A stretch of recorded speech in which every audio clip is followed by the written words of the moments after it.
வேலூர் மாவட்டம் குடியாத்தம் அருகே விவசாய நிலத்தில் புகுந்த யானைகள் நெல், வாழை உள்ளிட்டவைகளை சேதப்படுத்தியதால் விவசாயிகள் வேதனை அடைந்தனர். கதிர்குளம் பகுதியைச் சேர்ந்த சிவலிங்கம் மற்றும் மணியம்மாள் ஆகியோரின் விவசாய நிலங்களில் இரவு நேரத்தில் புகுந்த யானைகள் அறுவடைக்கு தயாராக இருந்த நெற்பயிர்கள் மற்றும் வாழை செடிகளையும் மோட்டார் பைப்புகளையும் சேதப்படுத்தியது.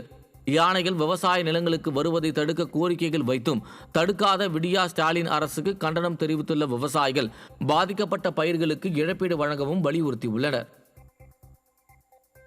காஞ்சிபுரத்தில் புகழ்பெற்ற யதோத்த காரி பெருமாள் கோவிலில் பங்குனி உற்சவம் நடைபெற்று வரும் நிலையில் 3ஆம் நாளான திங்கட்கிழமை கருட சேவை வாகனத்தில் எழுந்தருளி அருள்பாலித்த பெருமாளை பக்தர்கள் ஏராளமானோர் தரிசனம் செய்தனர். கோவிலில் இருந்து புறப்பட்ட கருட சேவை வாகனத்தில் பவனி வந்த யதோத்த காரி பெருமாள் வரதராஜ பெருமாள் கோவிலுக்கு சென்ற பின்பு மீண்டும் நிலையை அடைந்தது. மஞ்சள் நிற பட்டாடையில் கருடர் எழுந்தருளி தமது இரு கைகளில் யதோத்த காரி பெருமாளை ஏந்தியவாறு காட்சியளித்தார். வழிநெடுகளிலும் பக்தர்கள் திரண்டு நின்று தேங்காய், பழம், நாட்டு சர்க்கரை வைத்து கருட சேவை பெருமாளுக்கு தீப ஆராதனை காட்டி மனமுருக வழிபட்டனர். கடலூர் மாவட்டம் பெண்ணாடம் அருகே துணை சுகாதார நிலையத்தின் வாயிலில் தேங்கி நிற்கும் கழிவு நீரை விடியா அரசின் நிர்வாகம் வெளியேற்றாததால் தொற்றுநோய் பரவும் ஆபத்துள்ளதாக மக்கள் கவலை தெரிவித்துள்ளனர்.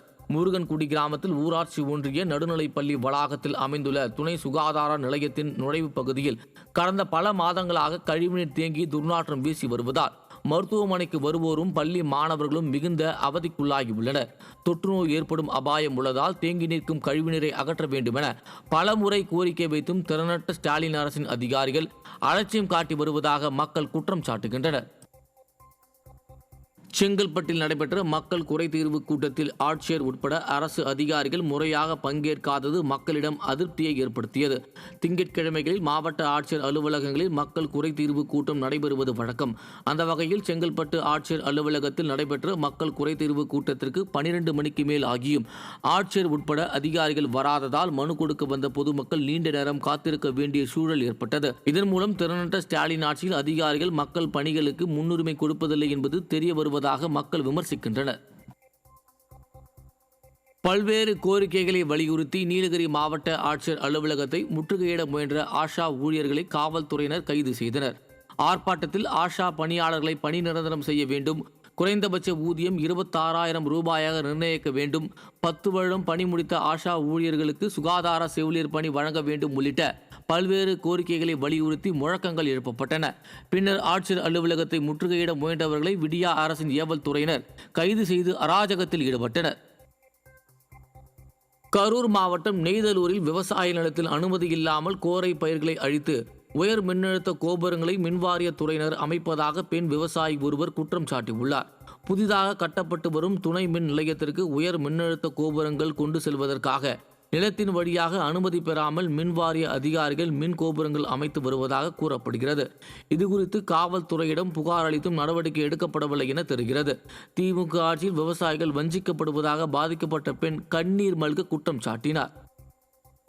போட்டிருக்கப்பா, கைக்கு வர நேரப்பா, கேட்கவே இல்லைப்பா, என்ற எந்த பர்மிஷனுமே கேட்கலப்பா, டவர் போறேன்னு சொல்லவும் இல்லை. அவங்களா உள்ள பூந்து இன்னைக்கு ஞாயிற்றுக்கிழமை வேலை பார்க்குறாங்கப்பா, நான் இல்லாதப்பா, நான் திருச்சியில் குடியிருக்கேன்ப்பா, என்ன நடக்குதுன்னே தெரியல, மிரட்டுறாங்கப்பா, போலீஸ் மிரட்டுதுப்பா, என்னை போலீஸை வச்சுக்கிட்டு என் வயலுக்குள்ளே என்னை நுழைய விட மாட்டேங்கிறாங்கப்பா, காப்பாற்றுங்க, என் உயிர் போயிடும், எனக்கு பயமாக இருக்குது, கொன்றுவாங்க போல இருக்குது, ஈபிலையும் போலீஸு சேர்ந்து என்னை கொன்றுவானுங்க. திருச்செந்தூரில் முழுமையடையாத சாலைகளில் சாக்கடை தண்ணீரும் ஓடுவதால் வாகன ஓட்டிகள் கடும் சிரமத்தை சந்தித்து வருகின்றனர்.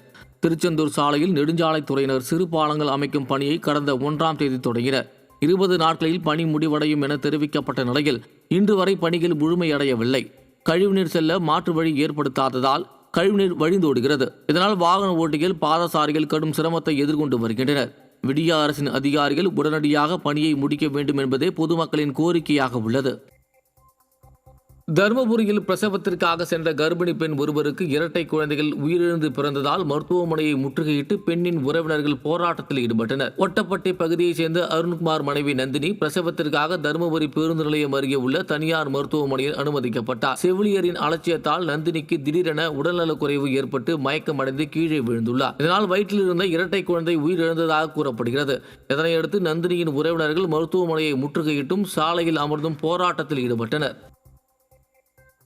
கிருஷ்ணகிரியில் பள்ளி குழந்தைகள் பயணித்த கார் முன்னால் சென்ற டிராக்டர் மீது மோதிய விபத்தில் பள்ளி சிறுவன் உள்ளிட்ட 2 பேர் பரிதாபமாக உயிரிழந்தனர். தனியார் மெட்ரிக் மேல்நிலைப்பள்ளி குழந்தைகள் 8 பேர் பள்ளி முடிந்து காரில் வீடு திரும்பிக் கொண்டிருந்தனர். அப்போது கிருஷ்ணகிரி சென்னை தேசிய நெடுஞ்சாலையில் முன்னால் சென்ற டிராக்டர் மீது கார் மோதி விபத்துக்குள்ளானது. இந்த விபத்தில் பள்ளி சிறுவன் ஹரினிஷ் மற்றும் டிராக்டரில் பயணம் செய்த விஜயா என்ற பெண் பரிதாபமாக உயிரிழந்தனர். மேலும் படுகாயமடைந்த மற்ற பள்ளி குழந்தைகள் மருத்துவமனையில் அனுமதிக்கப்பட்டுள்ளனர்.